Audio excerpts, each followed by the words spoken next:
Ini kami akan bertanya kepada pastor.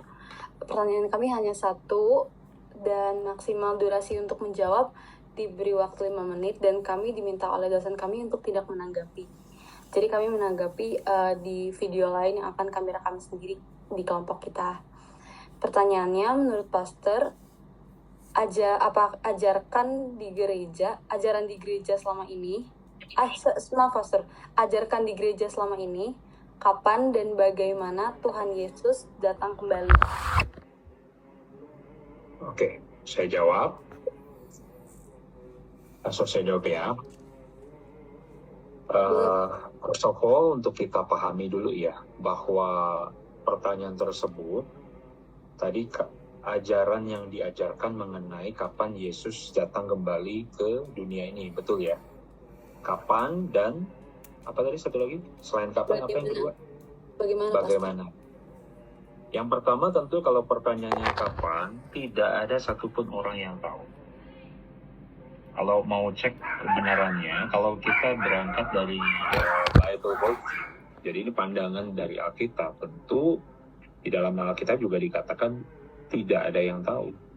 Nah, kalau mau lihat di Alkitab kita tidak ada yang tahu, itu nanti dicatat, atau kalau ini direkam silakan dicatat juga nggak apa-apa. Nah,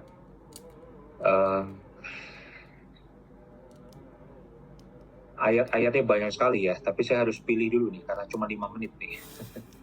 Cuma 5 menit, jadi saya harus pilih dulu yang ada kalimat tertulis bahwa tidak ada yang tahu kapan kedatangannya. Atau saya jawab dulu bagaimana Yesus datang. Tentu kalau Yesus datang dikatakan seperti Yesus naik surga. Nah, pada saat itu terjadinya di mana Yesus naik di surga, di tempat yang samalah Yesus akan datang turun ke bumi. Apakah bisa dilihat oleh orang banyak? Tentu bisa dilihat kedatangannya.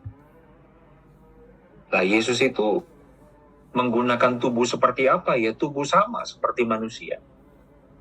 Bisa diajak bicara? Tentu bisa diajak bicara. Bisa diajak makan? Tentu bisa diajak makan. Jadi sebenarnya Yesus datang ke dunia yang kedua itu sebenarnya untuk merestorasi. Nah, karena berhubung tidak ada yang tahu kapan Yesus datang, jadi tidak bisa ditentukan dengan tahun, tidak bisa ditentukan dengan hari, tidak bisa ditentukan dengan jam. Alkitab hanya menjelaskan dia akan datang kembali seperti ia naik ke surga, gitu.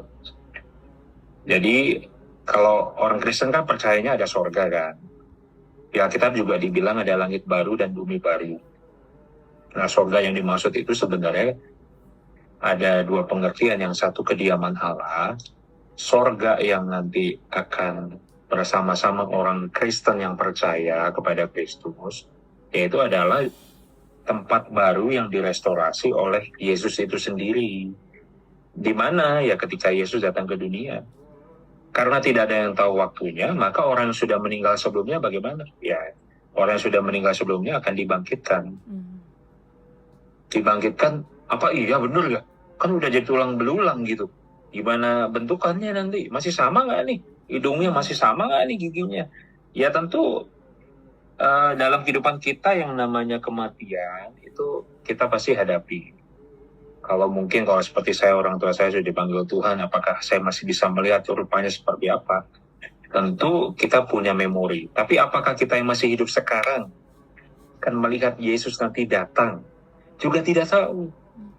Tidak bisa dijawab. Karena yang pasti yang ajaran Kristus mau ajarkan kepada kita itu sebenarnya bukan kapan Yesus datang, atau di mana, atau bagaimana Yesus datang. Yang sebenarnya dengan adanya pernyataan tersebut atau eskatologi, kita diarahkan untuk hidup seperti yang Yesus mau. Nah ini ya ayatnya ya. Matius 24 ayat 36. Nanti catat aja, bisa dibaca. Itu tentang tidak ada tentang hari, tidak ada seorang pun yang tahu. Jadi Matius 24, saya bacain aja deh singkat biar kita nanti bisa sama-sama memahami. Kok kalau jawabannya nggak ada yang tahu, terus ngapain ditanya kan gitu kan. Alkitab sih bilangnya begitu. Makanya kita harus berdasarkan Alkitab. Tetapi tentang hari dan saat itu tidak seorang pun yang tahu. Malaikat-malaikat di sorga aja nggak tahu. Anak pun tidak. hanya Bapa sendiri. Bahkan ditulis anak pun tidak. Yesus sendiri juga tidak. Masa manusia mau so tahu? Gak mungkin kan? Jadi hanya Bapa di sorga yang tahu. Jadi kalau mau balik ke atas nih, sebenarnya rencana Yesus datang ke dunia itu sudah direncanakan dari awal. Yesus mati di kayu salib itu sudah direncanakan. Kenapa? Karena manusia jatuh dalam dosa. Hanya oleh karena satu orang, satu keluarga lah ya, Adam dan Hawa, maka manusia jatuh dalam dosa. Dan oleh satu orang juga, maka seluruh orang yang percaya, manusia yang percaya pada Tuhan, Yesus Kristus diselamatkan. Itu sudah dari awal direncanakan, sejak dari penciptaan, sejak dari kejatuhan, sampai nanti Yesus di kayu salib. Nah, satu, jawabannya tidak ada yang tahu. Yesus pun tidak tahu. Yang tahu hanya Bapa di sorga. Kedua, bagaimana datangnya? Maka kalau bicara datangnya nih, kalau orang hukum, biasanya kenalnya itu hak. Ada kata hakim, ada kata justifier. Ayat-ayat yang kita bisa baca, nih kayak udah lebih dari 5 menit, tapi sebentar lagi saya selesai. Itu kedatangan Yesus, satu, tidak ada yang tahu. Kedua, walaupun tidak ada yang tahu, hanya Bapa yang tahu, kedatangannya itu pasti. Bukan dongeng, bukan tulisan. Catat aja, Kisah Para Rasul 1 ayat 11. Kisah Para Rasul 1 ayat 19, di situ bunyinya tentang Yesus akan datang kembali dengan cara yang sama seperti kamu melihat dia naik sorga. Yang lihat dia naik sorga siapa? Orang zaman dulu. Yang melihat Yesus naik sorga. Itu udah pasti. Karena nggak mungkin nggak. Yang ketiga, Yesus juga datang ternyata sebagai hakim. Jadi hakim-hakim yang di dunia ini, maaf kata, kalau yang ngikutin ajaran Kristus, dia akan menjadi serupa dengan Kristus. Tapi kalau dia nggak mengikuti ajaran Kristus, ya mohon maaf, ini memang Bible worldview. Jadi Yesus datang sebagai hakim itu Anda bisa baca nanti 2 Timotius 4 ayat 1. Yesus akan menghakimi orang yang hidup dan yang mati. Matius 25 ayat 31 sampai 32. Anak manusia datang dalam kemuliaannya untuk menghakimi segala bangsa. Menghakimi apa? Ya tentulah. Selama hidup di dunia ngapain? Buat dosa nggak ada yang lihat. Emang Yesus nggak lihat nanti. Jadi dosa yang kita lakukan sekarang ini pertanggungjawabannya nanti. Makanya enak banget buat dosa kan. Pertanggungjawabannya nanti. Jadi mau buat dosa terus apa enggak? Nah, tujuan eskatologi itu membuat manusia sadar. Jangan ngulangin terus-terus. Yang terakhir, tujuan akhirnya itu adalah memulihkan seluruh ciptaan. Ada nanti Wahyu 21 ayat 1 sampai 5 itu bicara langit baru dan bumi baru. Kalau mau nanya nanti kayak apa langit baru, bumi baru, itu nanti mungkin 5 menit tambahan. 2 Petrus 3 ayat 13 dikatakan kita menantikan langit baru dan bumi baru. Jadi 2 ayat yang berbeda pun mengatakan hal yang sama. Jadi langit baru dan bumi baru ini, apakah kita yang mikrat ke sorga? Gitu kan? Kenyataannya jelas, Yesus yang turun ke sini. Gitu. Bagaimana datangnya? Yesus turun. Normal aja kayak orang terbang. Gimana turun ke bawah? Bisa dilihat kok. Kalau ada handphone, ada kamera, ada satelit, pasti ketangkap itu. Jadi ini sekarang nih tiba-tiba kita lagi ngobrol, tiba-tiba depan halaman kita gitu, Yesus datang, ya bisa aja. Nah, cuma di mana letak datangnya tidak ada yang bisa prediksi. Walaupun di Israel sendiri sudah dipatok tuh, nanti datangnya di sini, maka orang-orang pada beli tuh rumah dekat situ, kuburan dekat situ. Karena ketika Yesus datang, kuburan pertama yang keinjak sama kakinya langsung bangkit. Nah, orang percayanya begitu. Jadi kalau punya duit banyak beli makam di sana boleh. Gitu ya. Jadi jawabannya sesimpel itu. Bagaimana Yesus datang? Sama seperti dia naik. Bisa dilihat, bisa dilihat. Bisa makan, bisa makan. Bisa ngobrol, bisa ngobrol. Bisa ngopi bareng. Kalau masih ada Starbucks, ya mungkin. Kalau masih ada kopi-kopi shop yang lain, ya mungkin. Masalahnya saya nggak tahu itu tahun berapa. Coffee shop ke depan kayak apa. Jangan-jangan tinggal pencet kapsul jadi kopi lagi. Kira-kira gitu. Di sini kalian nggak akan bertanya jawab ya. Saya udah selesai bicaranya. Gimana selanjutnya? Ada yang mau menyampaikan sesuatu nggak nih? Apa hanya cukup begini aja? Atau masih perlu kesimpulan?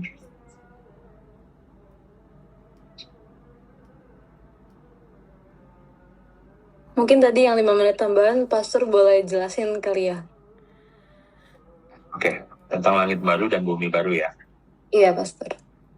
Wahyu 21 ayat 1 sampai 5. Wahyu 21.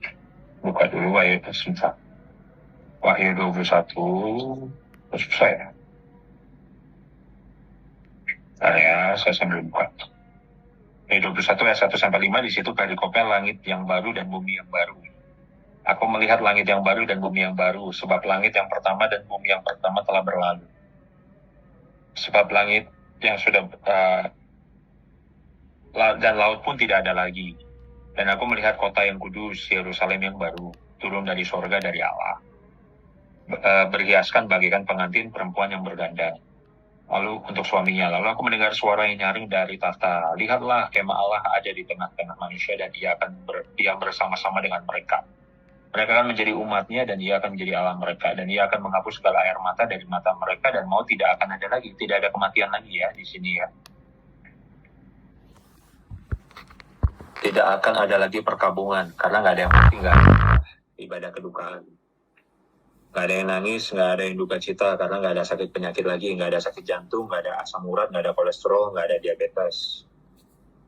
Jadi benar-benar kayak gitu kehidupan ketika langit baru dan bumi baru. Kelihatannya enak ya, kayak immortal ya. Ya, kayak nggak bisa sakit, kayak nggak bisa mati ya. Pertanyaannya kalau mau sampai di posisi itu, apakah kita ini sudah layak untuk masuk ke sana, kan gitu. Kalau Yesus bilang tidak, kita nggak masuk ke sana. Jadi langit baru dan bumi baru, kalau versi Alkitab, itu kota yang kudus itu, atau dia pakai kata istilah Yerusalem ya, tapi bukan Yerusalem yang sekarang. Apakah letaknya di Yerusalem? Ya, saya bilang belum tentu juga. Turun dari sorga, dari Allah, berhiaskan bagaikan pengantin perempuan. Artinya ini seperti acara pernikahan. Kalau ada pengantin perempuan, berarti kan acara pernikahan. Jadi meriah sekali, indah sekali. Ada nyanyian, tentu ada nyanyian. Ya, jadi dalam pandangan langit baru dan bumi baru ini, apakah memang tidak ada lagi gedung-gedung pencakar langit? Nah, apakah memang tidak ada lagi mobil-mobil motor? Jelas Alkitab bilang, laut aja nggak ada. Berarti kapal nggak ada, perahu nggak ada. Kalau laut nggak ada ikan dong. Kalau laut nggak ada seafood dong. Nah, ini gimana? Ya kan? Langit pertama udah nggak ada. Bumi yang pertama udah berlalu. Jadi bumi yang berikutnya seperti apa? Jadi gambaran yang dipakai Alkitab ini bisa juga diterjemahkan bahwa bumi yang sebelumnya belum tentu seperti yang sekarang kita tinggali. Apakah letaknya di bumi? Kan tadi pasal pertama kita sepakat dulu bahwa Yesus akan datang kembali. Betul ya? Berarti catatannya masih ada dong, nggak hilang. Kalau nggak, ngapain dia datang ke sini? Datang aja ke Mars, datang aja ke galaksi lain, ya kan? Dia milihnya ke sini kok. Berarti bumi yang lama nggak ada, berarti tidak sama lagi. Nggak ada tuh gedung-gedung kayak sekarang. Yang nggak samanya saya nggak tahu nih, apakah desainnya udah lebih canggih, apa modelnya gedungnya lebih abstrak lagi, seperti Roblox kota-kota. Nah, saya juga nggak tahu. Yang pasti, bumi yang nanti ketika Yesus datang, itu udah nggak sama. Udah nggak ada